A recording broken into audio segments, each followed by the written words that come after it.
What did you think when Tony said if that situation really did happen, then he would have killed your whole family? Tony knew how I get down. Tony knew I was well connected in the street. Tony knew there ain't no shit like that. Tony was saying that to throw everybody off that it didn't happen, okay? Tony, you ain't killing shit. Even at that time, that man wasn't killing nothing. Ain't nobody killed my whole family. I didn't even know what family I had. You understand? You ain't killing my Italian folks. You crazy? They'll put you on the ground. You know where I was coming from. I mean, who you was going to kill? In that case, they would have been dead the next day, the next month. I mean, the next day, the next week, the next month, the next year, something, right? That happened so many years ago. Now, if you wait until now to do it and the steroids got you on that, do what you got to do. You know? But you got to be careful what you say, son, because, I guess he said that just to be, to show people, like, I guess the next person to hear that, oh, okay. He said that if that would have happened, he'd kill his whole family and they'd believe that it didn't happen. I don't know, but he shouldn't even be talking like that. The kid never had a fight in his life. Now, probably, yeah. I mean, that's what steroids do to you. It's kind of crazy that he said that, but obviously it was to like save face, right? Like, and I don't know, man, that's just something crazy to say because like your family has nothing to do with it.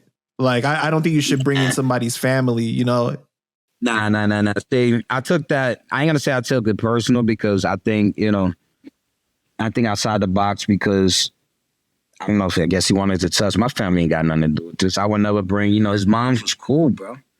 I mean, his sisters, I know, right. We know more. I would never, right now, his mom's forever like, oh my God, they, turn it over in the grave. Like if you look at one of the comments, right?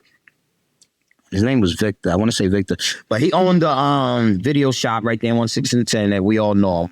I'm not too sure, but he said in the comments, I know these guys. I grew up with these guys. In the first video, I think he did. And one of those interviews, I think it was the interviews that we did, me and you did. And he commented in it. And he used to have the video shop at 166 and 10. Mm-hmm. And he knows how far it goes back.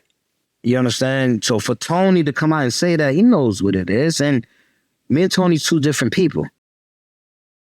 I'm a street person. Tony's far from that. But now, I don't know. He's just getting straight because money changes you. He has his little thing, man. He has, I guess, fame. I don't know what you want to call it. But I would never talk dirty about his kids, all 1,000 of his kids, his baby mamas, nobody, because they don't got nothing to do with this. I'm going to keep it real. I'm an old school G, like the mob, bro. Like, you got to respect the principles. It's just the street level. What the hell they got to do with this, But that's okay. You kill my whole family, It's cool. It is what it is, right? Yeah, man. I think it's the steroids talking too. You feel me? I ain't gonna, I can't say I'm a killer for saying that because that's immature. But, Tony, it is what it is. We ever see each other, just, you knuckle up, nigga. I mean, we can shoot the 5, whatever. I mean, to get this angle off of that. I mean, I don't know if this ever can be fixed. I mean, this will never be fixed. I'm not trying to fix it. And if it is, it is. It ain't, it ain't. Because he done said too many things right now. He done too many things. There's nothing fixing up. Did you guys ever have a conversation after the studio incident where you heard the slicing thing? Like, did you ever have a conversation with Tony? No. So when was the last time you spoke to him? Who, Tony? Yeah.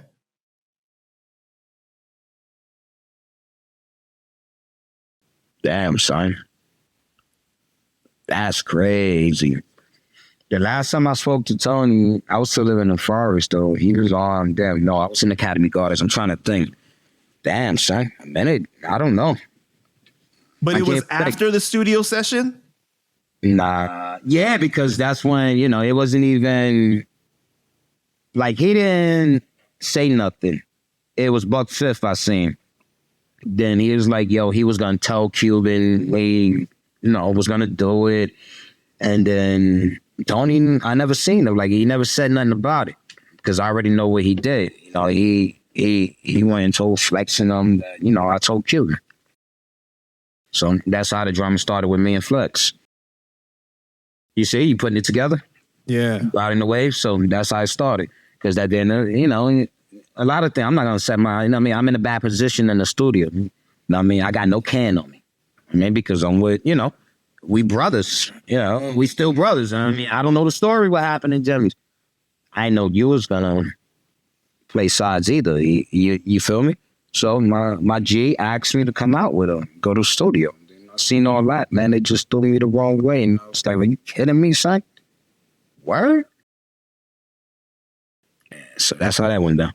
Yeah. So at that point, there was just no reason to have a conversation anymore. There was no reason to talk about that actual incident. No, because what I'm gonna talk about it for? I already knew. I knew he went back and told Flex and them. I already knew it was on and popping. It was a green light. So that's when that shit happened with Flex. I don't know how long. It could have been weeks later. I don't know how long from that time to when that shit happened with Flex. But it was after it. I mean, that's when it all started. You know what I mean? That's when the drama. Okay, he's fucking with Cuban, this, that, and that. He want to roll with that nigga. This, so I mean, so obviously it was kind of like, not only did you betray Cuban, now you trying to sick them on me too. Yeah, exactly.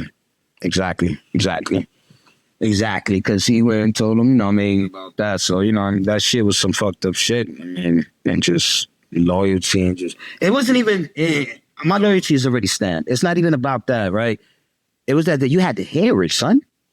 You had to hear it. And I guess that was the love I have for my nigga. I mean, like, we was all brothers, man. We was brothers, man, growing up. So as little kids growing up, I mean, young growing up, it's like we held each other down. So I felt pain when I heard that. I knew what they was talking about. I mean, I know what they was talking about. I think what you're talking about right now is when you know something is wrong and you just can't stand by it no matter what. Like you feel it in your body. Like, you know what I'm saying? Like you just feel it to your core of like, yo, this is fucked up. Like I can't be a part of something like this. Like no matter how much money is involved, nothing like, and for you to see Tony's being present, even if he's not the one recording and saying stuff, but like you condoning it, right? Because you're accepting it. Yeah, he was condoning, but Buck Fifth, and Buck Fifth was saying the words. Right. Like, It's like, yo, son, yo, stop playing. Did I hear what I heard? And then they, like, you know how you play it back, do the game, shit like that. And that's when I walked up. It's like, yo, let go. I went downstairs and called my driver, yep. And I was gone. And my driver came too. He was a crazy Dominican, you know, crazy. And word up, he was my boy. But you know what? I never forget, man. Well, you know, I speak Spanish. And like Cuban said, I hung out with so many Puerto Ricans. That's how I learned how to speak Spanish. I'm not even kidding you. I just hung out with Puerto Ricans. But my driver, he told me, he never liked the two people I hung out with every day in my camp. And I used to take him to Cuban's house. It's like, you watch it with them two. Those two, he had a bad feeling because he was really into Santero. You know what that is?